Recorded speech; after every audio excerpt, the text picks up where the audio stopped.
ഒരു പോലീസുകാരൻ തന്റെ ഡ്യൂട്ടി ചെയ്തതിന്റെ പേരിൽ അയാളെ പിന്നാലെ നടന്ന് ആക്രമിക്കുന്ന സംഘം, ഇത് അയാൾ സ്വകാര്യ ആവശ്യത്തിന് വേണ്ടി എത്തിയപ്പോൾ അയാളുടെ സഹോദരിക്കൊപ്പം നിന്നപ്പോൾ ആക്രമിച്ചതിന്റെ പേരിൽ ജാമ്യമില്ലാത്ത വകുപ്പ് ചുമത്തി അറസ്റ്റ് ചെയ്യുമെന്നാണ്. ചെയ്തില്ല. രേവത് സുജിത്ത് എന്നു പേരുള്ള 2 SFIക്കാരെ പ്രതി ചേർത്ത് ഒരു കേസെടുക്കുന്നു. പക്ഷെ മിഥുൻ എന്ന പോലീസുകാരനെതിരെയും അയാളുടെ സഹോദരിക്കെതിരെയും ജാമ്യമില്ലാ വകുപ്പ് അനുസരിച്ച്, അതായത് മാരകായുധങ്ങൾ ഉപയോഗിച്ച് പാവപ്പെട്ട SFIക്കാരെ ആക്രമിച്ചു എന്ന പേരിൽ പോലീസ് കേസെടുക്കുന്നു. വഞ്ചിയൂർ പോലീസ്. വിശ്വസിക്കാൻ കഴിയുമോ? ഇതിലൊന്നും അത്ഭുതമില്ല. കാരണം കമ്മ്യൂണിസ്റ്റ് ഭീകരത, വൃത്തികേട് വിളിച്ചു പറയുന്നവനെ ഇല്ലാതാക്കാൻ അവരെന്തും ചെയ്യും. പക്ഷേ പോലീസുകാരന്റെ അവസ്ഥ ഇതാണെങ്കിലോ? ഈ കള്ളക്കേസെടുക്കാൻ ഏമാന്മാർ പറയുന്നത് കേട്ട് ചെയ്യുന്ന പോലീസുകാരന്റെ അവസ്ഥ ഇതാണെങ്കിലോ? അയാളെ ആക്രമിച്ചവർക്കെതിരെ ഒരു കുഴപ്പവുമില്ല. ഈ ആക്രമിക്കപ്പെട്ട ഈ പോലീസുകാരനെതിരെയും അയാളുടെ സഹോദരിക്കെതിരെയും കേസെടുത്തിരിക്കുന്നു ജാമ്യമില്ലാ വകുപ്പിൽ. ഈ വൃത്തികെട്ട സംവിധാനം തുടരണോ? ഇതാണ് ഏറ്റവും പ്രധാനപ്പെട്ട ചോദ്യം. ഈ വൃത്തികെട്ട സർക്കാർ, ഈ വൃത്തികെട്ട പാർട്ടി, ഈ ഗുണ്ടാസംഘം ഇവർ 10 വർഷം ഭരിച്ചപ്പോൾ ഇങ്ങനെയാണെങ്കിൽ ഇവർക്ക് 5 വർഷം കൂടി ഭരണം കൊടുത്താൽ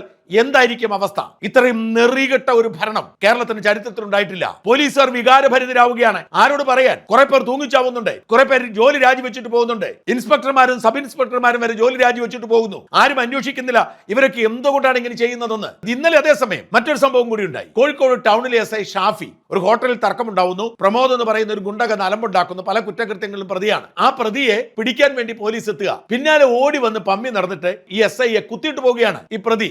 ഇപ്പോൾ ആ ഷാഫിക്ക് പേടി കാണും. നാളെ ഷാഫിയാണ് കുത്തിയത് പ്രതി എന്ന് പറഞ്ഞു കേസെടുത്തെന്ന് വരും. പോലീസുകാരുടെ അവസ്ഥയാണ് പറയുന്നത്. മനുഷ്യർ സാധാരണക്കാരുടെ അവസ്ഥയല്ല.